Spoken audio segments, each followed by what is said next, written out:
This week on Video Game Tango, Super Earth is under attack. Would you like to know more? Then are video games about to get the Marvel movie treatment? Also, we have massive news for Civ 7. Next up, the Forces of Heaven and Hell collab in Monster Train 2. And then we chew on some Rebirth once more. Hi, I'm Nick, officially verified playable on the Steam Deck.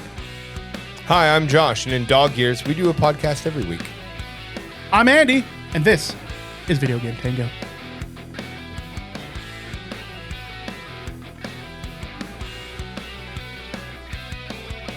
Hello! Oh! Welcome back. It's time for some more Video Game Tango. I saluted too early. Boy, that was a lovely harmony right there. Yeah, it was I pretty did my great. best to hit the fifth. We're gonna actually hear it in the, after the fact, after post production. And we'll see how wonderful. We'll hear it after. We were rushing at and the dragging. end. Yeah. Yeah. Hello, everybody. We're back. Mm-hmm. Yep. Yeah. The dinosaur story. A dinosaur story? A dinosaur story. We're talking about dinosaurs today. We're talking about aliens invading Earth. Let me read you a little missive from Central Command. The worst nightmare of all those who fight for managed democracy has been made a grim reality. Despite the valiant efforts of our Helldivers to push back the fleet, the Illuminate have reached Super Earth. Now they are swarming our cities, terrorizing citizens, and destroying our infrastructure. It's time to rise up and take arms and fight for the precious foundations and soil of democracy manifest. Helldivers, return to our planet and defend what is rightfully ours. Ba, ba, ba, ba. I'm doing my part. I'm doing my part. Helldivers has had two major updates almost back to back recently, and the goddamn squids on Earth. Get in there. I don't know what you're doing. Stop listening to this and go shoot some bugs. No, Die some hells. Listen to this first and then you go play it. I love Helldivers. Helldivers drives me nuts. The game's jank. It's fun. It's got so many problems, but they keep adding stuff to it. It's starting to feel more and more like the story of No Man's Sky, where Arrowhead has not given up on their game. They're doing what they can, and this is the thing kind of everybody's been waiting for. Since the release of Helldivers 2, the threat of the big bad evil aliens showing up on Earth has been looming on the horizon, and they are finally here. Now, if you join in and load in the game, the Illuminate forces have doubled. There are like 3 or 4 new enemy types. You can use a flag as a weapon. You get to load up orbital cannons and manually aim them to shoot down ships. They're enemy fighter planes that do strafing runs on you. You remember Marvel, the movie with the giant squid things flying through the air? Like the Hulk took down one. Yeah, that's the first Avengers. Yeah, the first Avengers, like there's those kinds of things flying into skyscrapers. It's nuts down there. This update added a lot besides new War Bond, which kind of sucked, but whatever. The new enemies being able to play on Earth is really cool. They have added in a level up system for every gun, so you can now modify grips and attachments and sights and whatnot to tweak the recoil and handling and ergonomics of your guns, which I think is a great addition. It means all the people bitching about this weapon or that weapon can just tweak the guns to how they like them. They have added a bunch of really cool new emotes and badass-looking armors, and the game is as tongue-in-cheek fascist as ever. I have been away from my computer. I have recently, just as of today, had it installed on the Steam Deck. I'm going to give it a shot. It is listed as playable on the Steam Deck. I will have to relearn the controls. But I want to get in there. I want to do my part to save Super Earth, and we'll see how that goes. The reviews are great, at least the people enjoying the content. Some people are obviously having problems even getting the game to load or crashes. Like I said, the game has a lot of bugs. You have to take the bad with the good. But when the good is good, it is solid. This is hands down in the last 5, maybe even 10 years, my most favorite shooter game I've played. I love the revolving ARG kind of play it or miss it feel of the game, where you hear, the robots are back on Malevelon Creek, or the Illuminate are attacking Earth. If you don't play you might not get to protect Super Earth by next year or 6 months from now because they have a storyline and it moves forward in real time. Yeah. They have people actively changing the outcomes of the games depending on how people play. Every player gets alerted to like the current major order. It's like kill 3 million Illuminate. You have 4 days to do it. Otherwise, they will press in advance. The Illuminate recently had a black hole machine that was destroying planets that will never come back. You don't get to play on those planets anymore.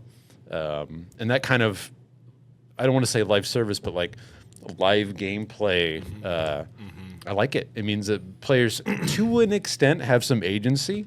And in a multiplayer game, we need more of that. You know, we've talked about it for years. Like if WoW had that, it would have been great. But yeah, no, I'm loving the game. They gave a huge boost to the mechs, which feels amazing. I can only wait to drop down an exosuit with 4 Maw Deuces on it and try to protect the civilians of Super Earth and take out these squids. Honestly, that's the kind of FOMO I can deal with a game. It's like, no, things are happening. It's not like I missed this Halloween skin because I didn't play enough points or enough quick play matches for that week. You know, it's like, no, dude, there's a storyline. We told you there's 4 days. Like, use it or lose it, baby. Here it happens. You know, that's interesting. I like that. I'm really interested to see how this runs on Steam Deck. I mean, I will report back on that happily. By next week, I will have played it and I will give it a little review. Because honestly, like if you don't mind playing shooters on the Steam Deck, like this seems like a good one to do. Sure, you know? Matches are normally less than 20 minutes, unless you're doing like a long run. They can go up to 40, but that would be pretty rare. And yeah, it's just it does look like a maybe more complex map than most. I mean, I have seen some relatively complex maps like forest scenery and stuff like that. Yeah. But with all these like large buildings, definitely the biggest trend we've seen. Right. I mean, the 3-story buildings were as tall as they got in some of the maps where you'd have like little outposts. But yeah, it just reminds me of Tarkov, like when they put out that city map. Just everybody that even with like the top tier gaming systems were like, I was playing at 140. Now I'm playing at 11 FPS. You know, the game is not well optimized. It doesn't run great on the higher settings. But I was playing on my 1080. I think I have 16 gigs of RAM, and I was a i7. No, it was a Ryzen 7 2700X. And I played on medium settings, and I never had any graphical problems. And it looked good enough that like it didn't bother me. Yeah. One thing that's really cool is the Earth Defense Forces, like essentially the National Guard are now in the game. And right on. You can have them. You can tell them to like join up with you, so you can have a squad of NPC, like essentially what amounts to police force, helping you out. And people have been like escorting them around, and that's sick. Yeah, like people are saying you're getting huge like ODST vibes from it, and yeah, it's I love the game. It's fun. Badass. Well, Josh, I think you got some news for us. Yeah. Now, in recent years, video games have been making their imprint in media, right? The only thing that's bigger than Hollywood and media is video games. So with Minecraft making almost $1 billion goddamn dollars at the box office, and it honestly spawned an entire, like, the movie itself. Seeing the movie is a meme. Like, besides the memes of the movie, just being there to see the movie is a meme because you brought a chicken, or you're jumping up on someone's shoulders, or you're getting your photo holding a thing as the chicken jockey's on the screen, right? So people were going multiple times just to make sure they got their meme photo, let alone, because they enjoyed the movie and the content and having the experience. Having the experience was the thing. And even with all of that, it's still only the second most successful video game movie, shortly behind Mario. So, I mean, it's still in theaters. It's still in theaters. It could catch it. It could. It's in striking distance. So what video game? And then we've seen, Last of Us doing very well on HBO. We've seen, heard a few other things coming out. But what's the next big IP? Because the only thing that's going to make them salivate more now is, Minecraft did well. So I'm just terrified that it's going to be something like Fortnite. Yeah. I think, okay, let's look at best timeline. So you showed that they're, I thought you were joking, but they're making a Clash of Clans I was going to animated say we have a little series layout. I'm going to kind of on talk Netflix. about that. Okay, go ahead. Yeah. So the Clash of Clans, Netflix is seeing the success of this, is actually just adapting a TV series from Clash of Clans. There's already a proto advertisement out for it, a proto trailer out. When I wanted video game movies to be good, I didn't think this is what I was going to be getting. But some of the other IPs that were mentioned were like maybe Grand Theft Auto.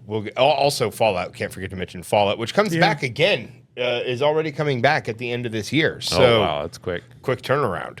So with the success of these video game IPs, which I was desperate for, now they're starting to be like, well, what other IPs can we get? And it's just like the thing with Hollywood is a little's good. More isn't always better. So now I'm worried about seeing like Call of Duty. What the fuck is a Call of Duty movie? That's a World War II documentary. God damn it! Like what? But yeah, some of the things that they mentioned were Call of Duty, Fortnite, Grand Theft Auto, and it's like that's called The Sopranos, brother. Watch The Sopranos. Watch The Wire. Watch The Wire. That's Grand Theft Auto. Watch The Wire. You got it. It's already there. So when they talk about like IPs like that, I don't understand it just doesn't see. It seems like they're going moving the wrong direction. An IP I would like to, like we talked about pre-show, which if you're not listening, you're missing out, was Horizon Zero Dawn. I feel like that is naturally just... The game's practically a movie already. Exactly. It's practically a movie already. Just like The Last of Us, right? Mm-hmm. Yeah, exactly. It's a playable like The movie. Last of Us. Yeah. So yeah, I mean, I think to have any meaningful discussion, you kind of got to break down like which games are going to have plot lines and narrative already in play, and which games are most likely to be turned into media, right? Yeah, it would be foolish to not assume that Fortnite is going to get something. It's going to get a movie. It's going to get an animated series. I mean, it's got like 70 games in it now. Yeah, so. And it's big, right? There are some narratives and plot lines in Fortnite, like they have, their seasons, and they have a whole lore to the world, so that's there. Something like Clash of Clans, as far as I understand it, I'm pretty sure there's nothing. Like, I know they have like season updates and the game's been out for like 12, 13 years, but it's not like the game's got, they don't got deep lore, right? Other than memes, Minecraft, right there, there's no storyline in Minecraft. They tried putting in one with like the Ender Dragon, and it just felt forced. It had no connection to the world, right? So I think we're going to see games that could have storylines, or already have storylines. Like if they make a GTA movie, they could pick like any of the games and just turn the storyline of the game into a movie. Yeah. And at that point, like you said, you're just watching Sopranos, but it's from a video But Tommy game. Vercetti. So yeah, it could be amazing. It could be good. It could be awful. It really just depends on how they choose to do it. So I think in a perfect world, a realistic perfect world, big money people, they see games are doing well. We get our Clash of Clans, we get our Fortnite, we get all the AAA games made into media. There's going to be plenty of them that suck ass, right? But if they do enough well, then the money people are like, okay, well, we already made Call of Duty. We already made GTA. What's next? And then they start looking at smaller games that actually have narrative that might deserve, expansion to a TV show or an animated series or a movie. That's realistically like the best we get, in my opinion. I can tell you of a couple that are in the works and have had recent updates. I was going to say, Netflix also has a couple other things currently in production, like the big one, and I know it's close to this guy's heart, the Gears of War movie and show. Like that is like that something like that show.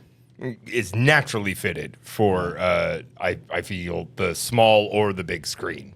There's also Bioshock, they reconfirmed that Netflix reconfirmed that that's still going strong. Like, I don't believe they started Principle, but it's still in the works. If it's one of the first game, the first game scared the taters out of me. It is. They actually put up some art for it recently. It's Who Rapture. funded the Fallout show?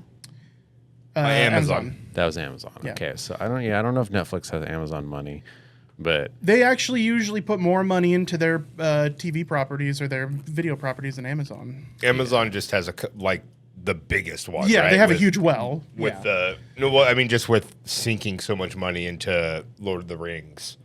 Yeah, Rings of Power was a lot of money, but Netflix throws around a pretty heavy purse as well.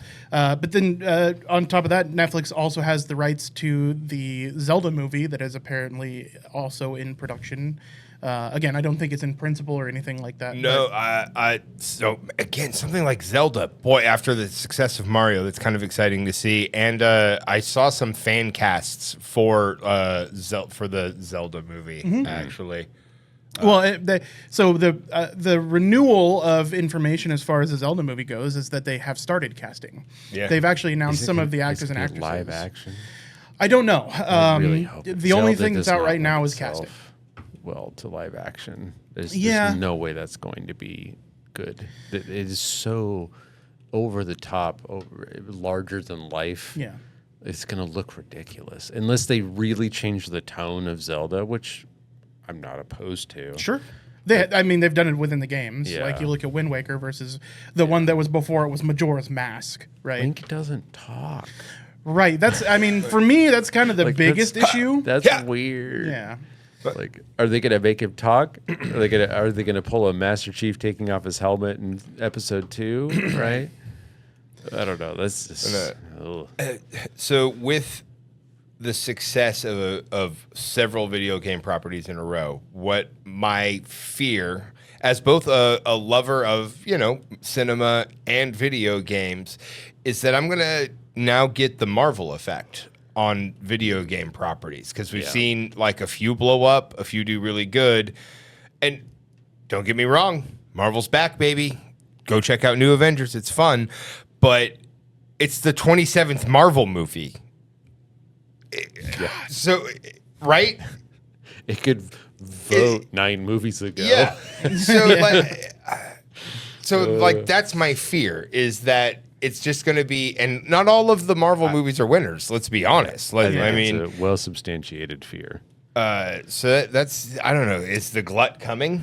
Well, Depends maybe. how much money they make. If they make a lot of money, I can promise you they're going to pump out as many as they can until they start losing money. For sure, but there's also a lot of video games to pull from. So even if you I think it would be hard to get tired of video game movies, as hard as it is to get tired of video games, right? Yeah, it depends on the person. I mean, if all video game movies are like, high quality animated, like the Mario movie or Minecraft, that's going to start feeling samey to people. Yeah. But then if you throw a fully live action GTA in there, you throw in like a cell shaded, like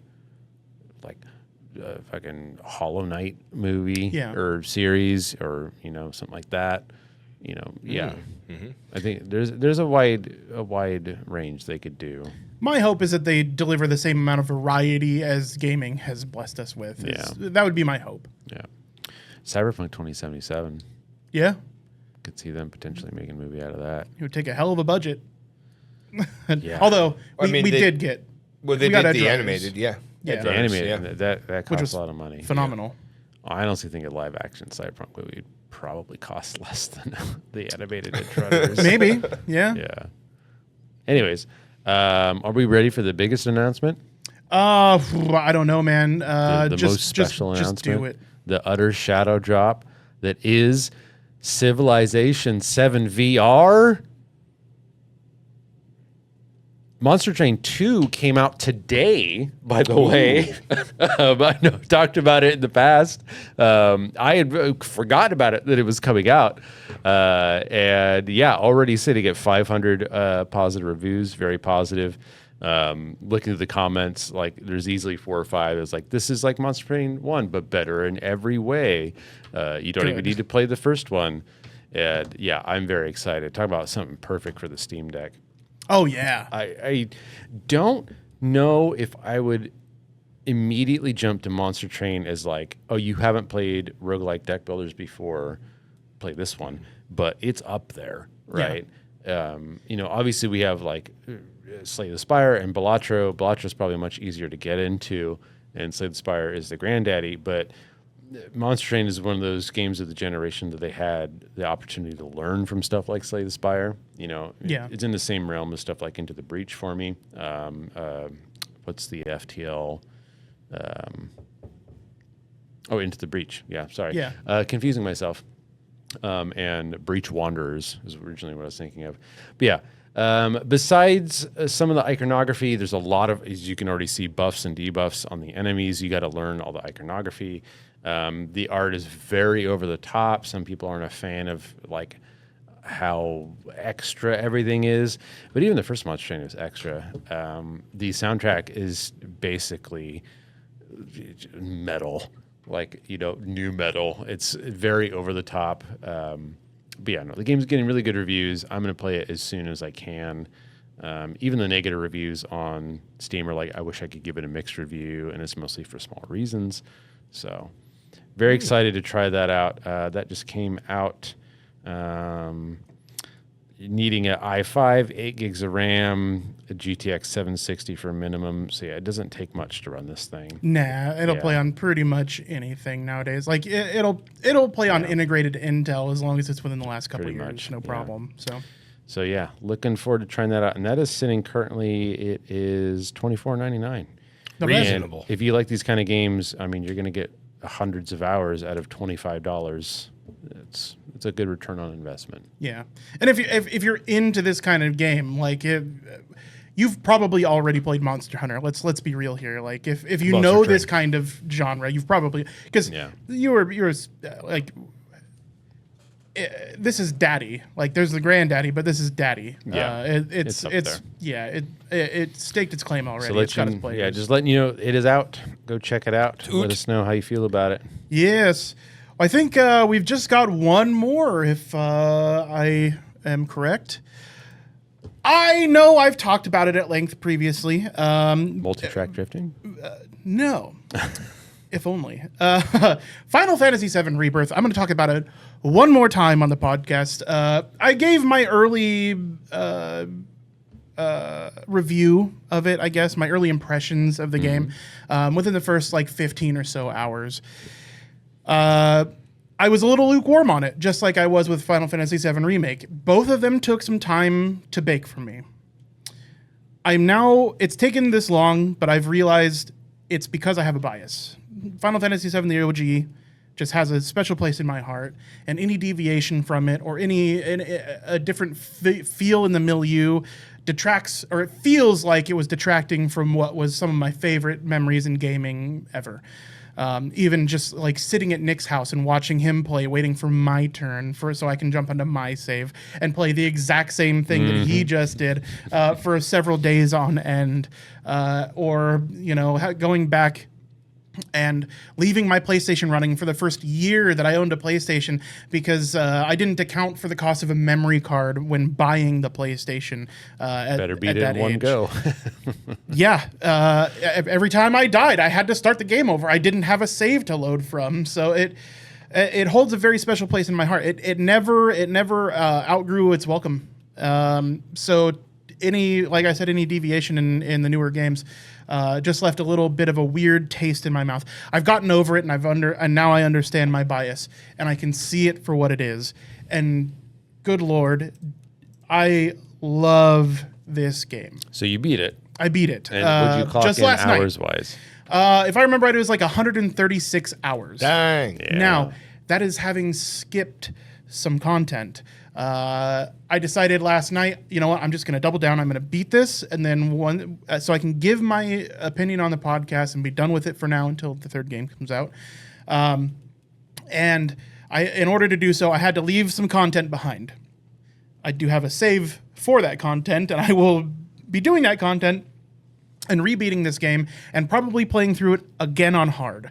I have grown an appreciation for this game it's vast. I not only haven't tired of it. I look forward to playing it again, having beaten it even just last night. And by last night, I mean it was 5:31 in the morning when I finished the last battle and then watched a subsequent almost 40 minutes of cutscene. So it wasn't until 6 o'clock this morning that I went to bed having played it. I don't do overnights like that anymore. So yeah, it's special. There were parts of the game that felt a little bit long until I learned to appreciate it. Because what I didn't realize is we were building up to something really important. Even having played the first one, they've expanded so much on the story, the character development. I mean, the first one doesn't even take 135 hours to beat if you're just kind of going through it, the original Final Fantasy VII. So for this to give me so much time in that world and so much of it that I enjoyed, it's a special experience. I'm going to say it early. This is how I would define AAA. This is what I feel like.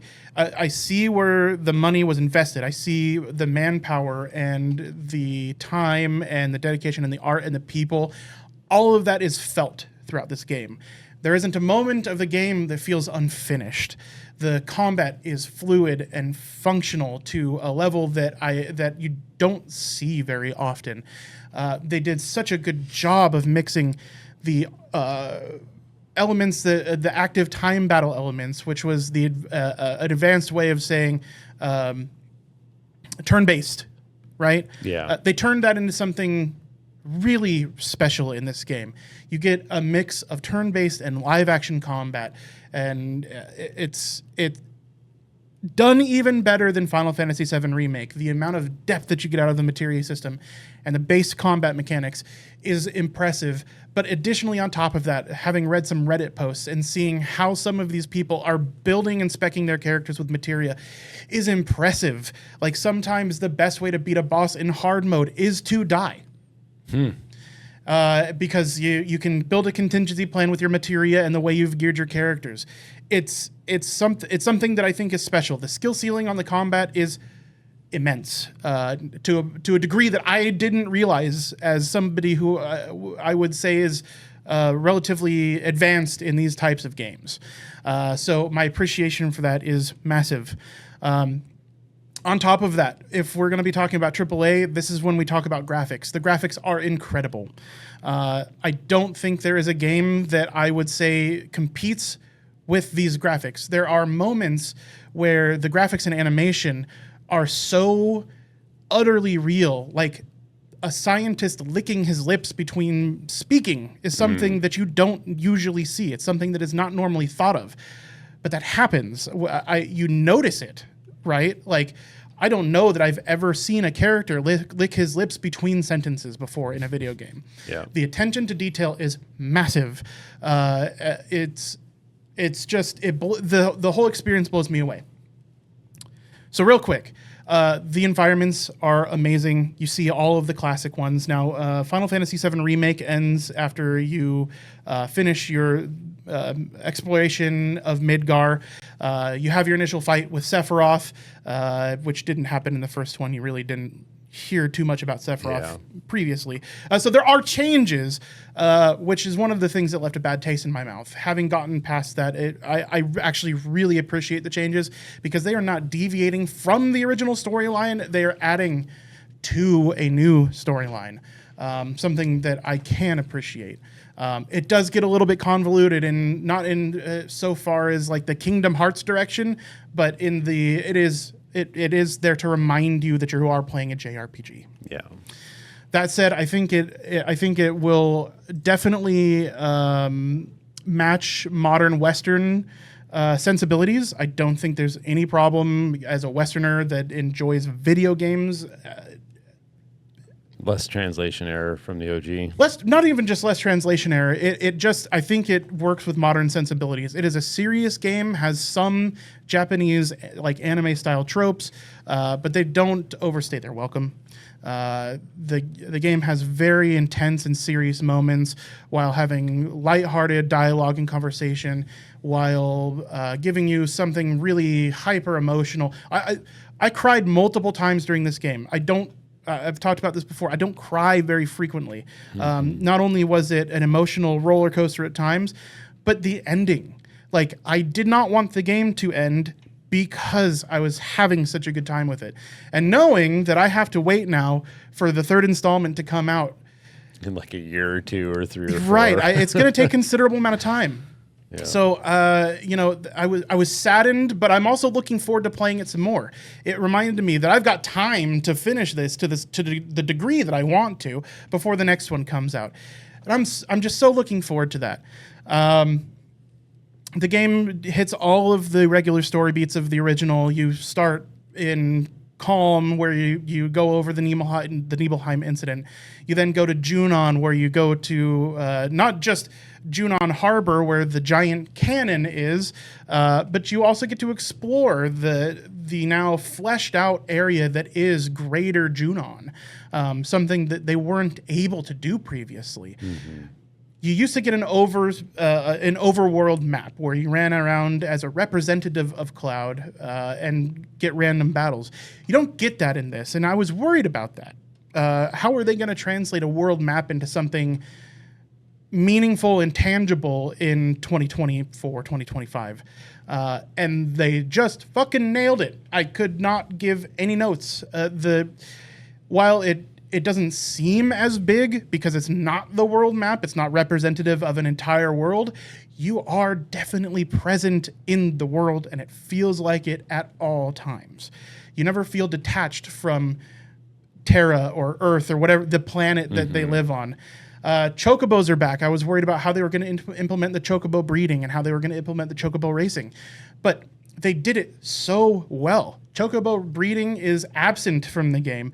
Rather, you work with the chocobo breeders in all of their side quests in order to unlock additional attributes for your chocobo in the form of uniforms, right? Okay. Yeah, so you get to choose your chocobo that you want, whatever color it be, and you get to equip it, which is a lot of fun. I'll get into mini games here in just a little bit because this game is rife with them. The game does suffer from a couple things. You can definitely fatigue yourself by just combat if you decide that you're going to grind. Fortunately, you do not have to grind in this game at all. There is no reason to grind unless you want to. So if that's your gameplay style, it caters to it. If you don't want to grind, it caters to it. There's Assassin's Creed tower scaling where you have to unlock the map. Don't want to do it? You don't have to. Are there benefits to doing it? Sure. But you can unlock those benefits. I'll give a specific. You can make a fight with a summon that you are going to acquire much easier, performing one objective on the world map. Okay. Or you can just fight the thing and earn it. Okay, so there's even if you don't spend a ton of time trying to unlock something, there's generally a way to unlock it. Very, very infrequently are you ever going to be missing anything in the game. There's almost no gatekeeping at all. You can always make things better, or you can play this game as hard as you want, or you can just mainline the story if that's your cup of tea as well. On top of that, just the set pieces are incredible. I made it to the Golden Saucer. We've got it playing up here on screen right now.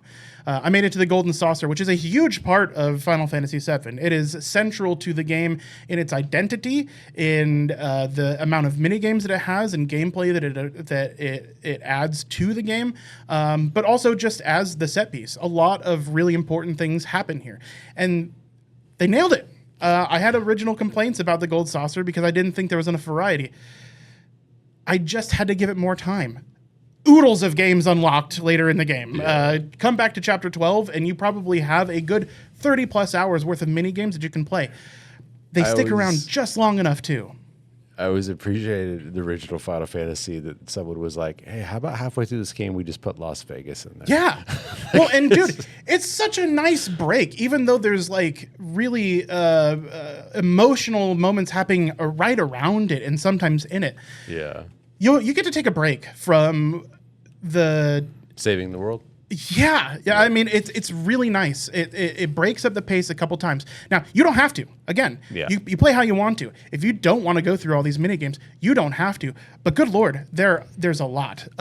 They also just nailed the theme of it. I always wondered what the fuck this hotel was in Final Fantasy VII because it looked goofy. It had one set piece. They flesh it out. I always wondered,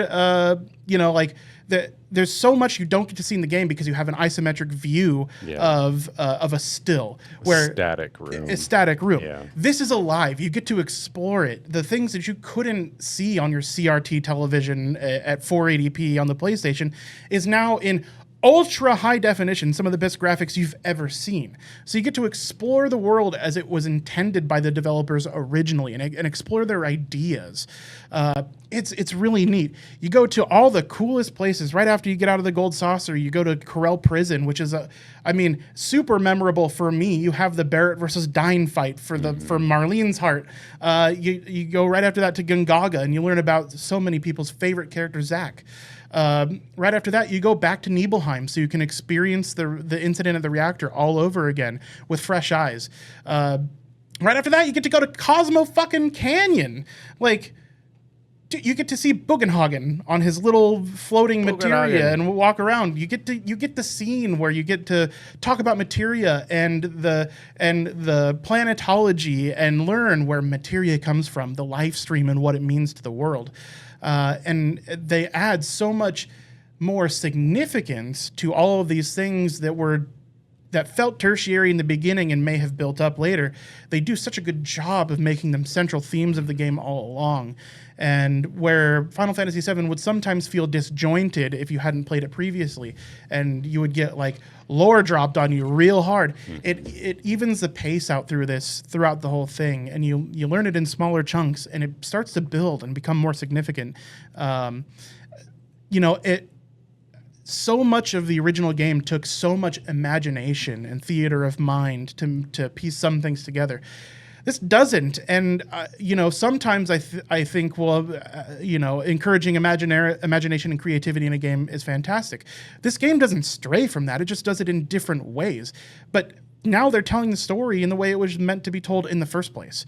This remake was, the series of remakes was an opportunity for Tetsuya Nomura and for Hironobu Sakaguchi to get their heads together and say, what weren't we able to implement in the first game and the rush job that it was? What did we not have the budget for back then? They didn't have to remake their game because they changed platforms twice. So they said, let's bring that all back, let's put it together, and then let's put some modern sensibility into it. And they just fucking nailed it.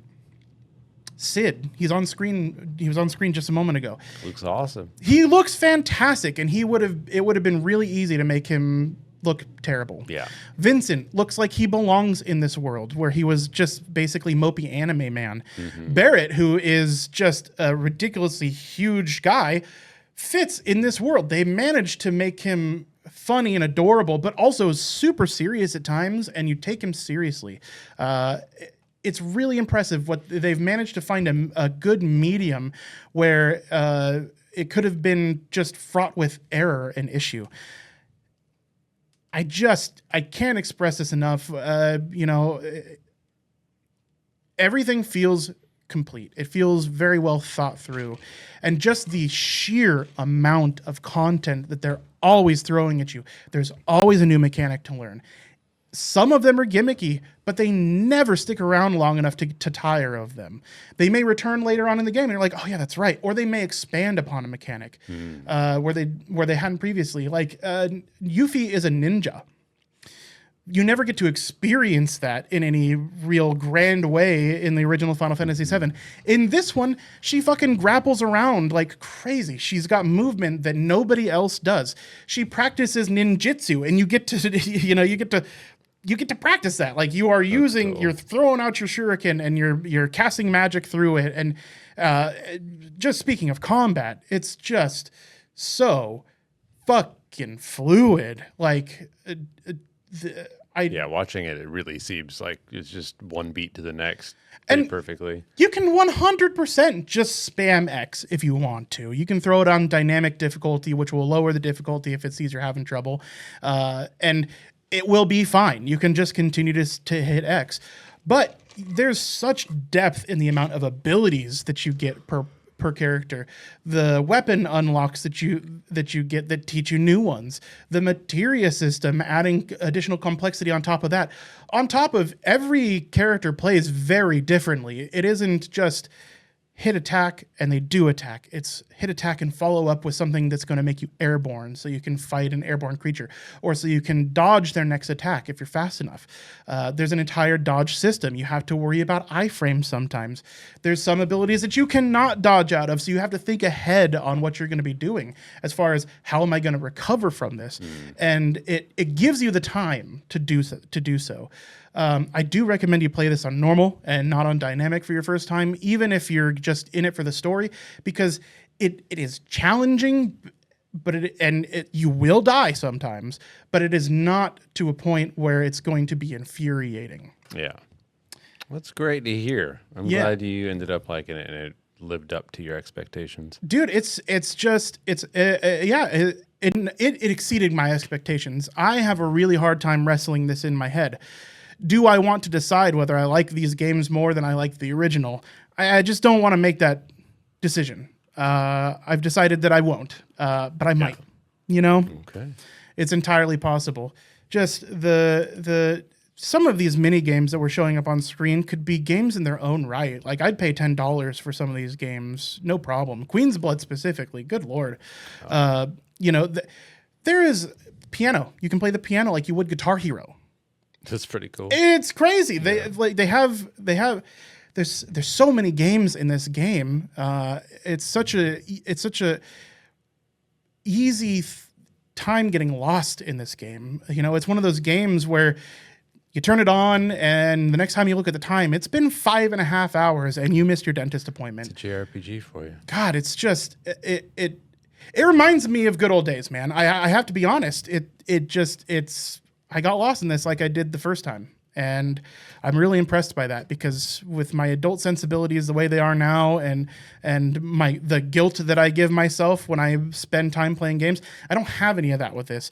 It doesn't feel productive, but I don't feel that time loss. I'm not checking the time. I am Cloud. You know, I am Tifa. Mm-hmm. I am Aerith. And it's satisfying all the way through. So right now it's $70 pretty much everywhere. It's an easy recommend if you are into JRPGs or large scale RPGs. I think it's an easy recommend. If it isn't, I still think you should play it. Just wait till it goes on sale. I mean, this game I think is worth playing for everybody. And if this game were to go on half price, which it has routinely, I'd say pick it up. I'd say it's an easy gimme. I'd pay $10 just for the Chocobo racing. So, God, it's good, man. They have Star Fox. Like, come on. Anyhow, I don't want to rant too long. I feel like I'm going in circles here. It's easy for me to gush about this game because it is so good. If I had to give it a rating, it's I don't know that there is a perfect game out there, but I think it's as close to perfect as it gets. Awesome. It's special.